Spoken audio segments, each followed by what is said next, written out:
What's up, guys? So if you haven't heard, Dixie D'Amelio is breaking into the wonderful world of music. Some of you may have heard her first single, Be Happy, which now has over 80 million views. And of course, whenever someone has a popular song out nowadays, they want to remix it. Doesn't matter by who, they just want it done ASAP. ASAP!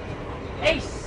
And because of that, just 2 months after the original release, she decides to release this remix featuring Black Bear and Lil Mosey. Now, when I saw her doing promotion for this song, I was low-key hoping we get a new song to see what else she's made of. Like, you don't promote the rookie to captain after one solid performance. That's how franchises crumble. But I mean, her first song wasn't bad at all. Not that I thought it was gonna be bad, I just didn't know what to expect. Like, was she gonna bring the milkshakes like Khalees, or was she gonna make me cry in the shower like Norah Jones? It was all a mystery for all we knew. But I will say, I am somewhat glad that she chose something that's closer to the latter of the options. God forbid we get another Telly Zelly making music. I wouldn't say her song is a full-on cry in the shower song, though. It's more of a cry because someone found out you take shits in the school bathroom kind of song. I refuse to take a shit in a restroom at school. But her song Be Happy, I would give a solid 7 out of 10. I would give it a 6.5 because of that weird noise you made. But I can for sure say that I wouldn't have done any better without the proper help. Your remix, though, that's like a solid Oscar on the whale washing chart. There's whale poo, and then there's you. So you guys are probably wondering why the title says Dixie pulled a Drake. Well, have you ever seen that Drake and Josh movie, Really Big Shrimp? I think it came out in like 2006, maybe 2007, but if you haven't seen it, let me take you on a little nostalgia trip. Warning, there are spoilers. So back in Dan Schneider's heyday, he was making made-for-TV movies for Nickelodeon the actual movie industry would kill to have. One of them being Really Big Shrimp. The premise of this movie is that after Drake performs this song at the premiere, he gets signed to a record label and they even tell him they're going to use this song during a Super Bowl commercial. The head of marketing at Daka wants to use your song for their new commercial, which is going to debut during the Super Bowl. During those 3 events, though, one big mistake is made. As Drake's manager, Josh neglects to read over the contract that he's signing that gives the label 100% creative control over Drake's music because he's distracted by the infamous shrimp. Look at these shrimp. This is only found out after they have a meeting with Drake to let him hear his new song, and instead of it sounding like this, hello, let's go. Everybody must know love in my heart like a bomb. It sounded like this.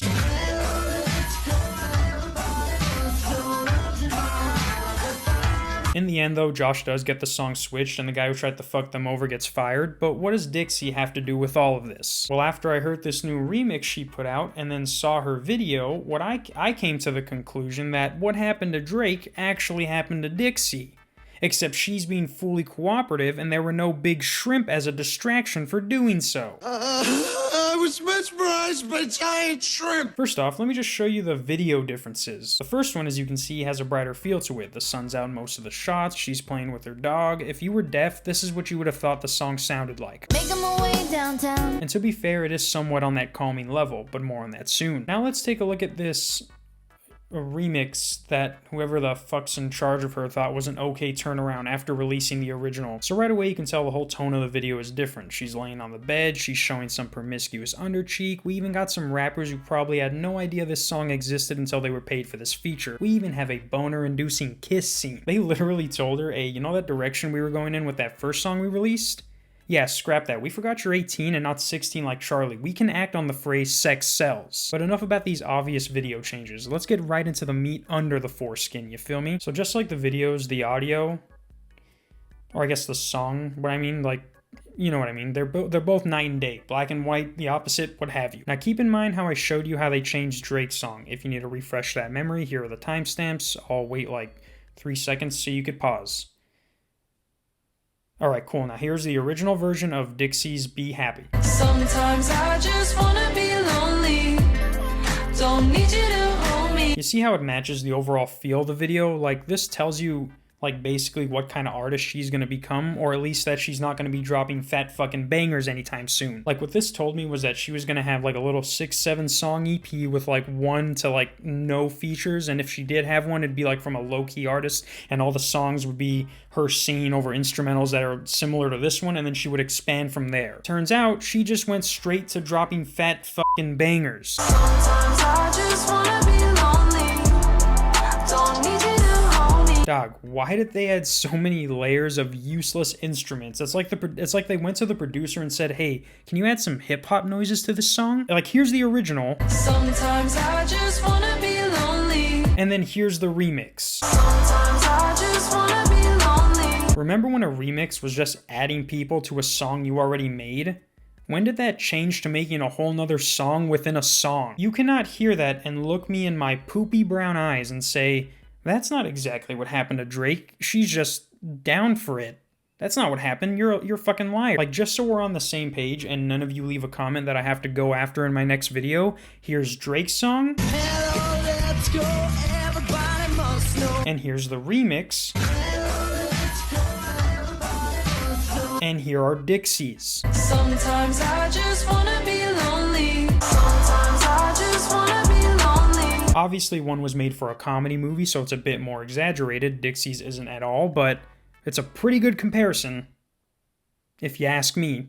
And don't ask anybody else. Like, instead of having her make a whole new song with Black Bear and Lil Mosey, which would have been cool and not a waste of talent, they're like, look, black people are the in thing right now, and we need to reach that demographic, and this little white girl thing you're doing isn't going to work until Trump's out of office. Trust me. So what I'm assuming they asked her and successfully got her to do was make this remix in lieu of a new song with the promise of having these features on it. In my opinion, and remember, opinions mean nothing, but I don't think this was a good idea because...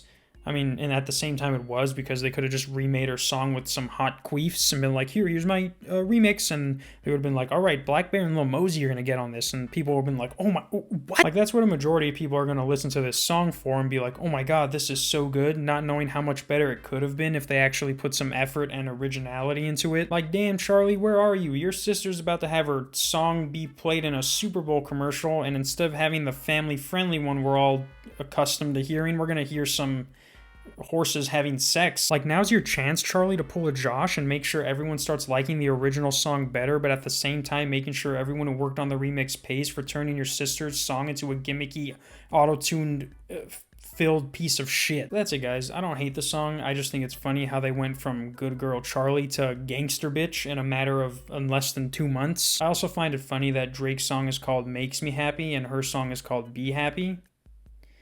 I guess that's more, not really funny, it's more of a coincidence. I get dumber every day. Also, I only have 5 seconds to say this, but my brother is coming to visit, so I might not upload another video until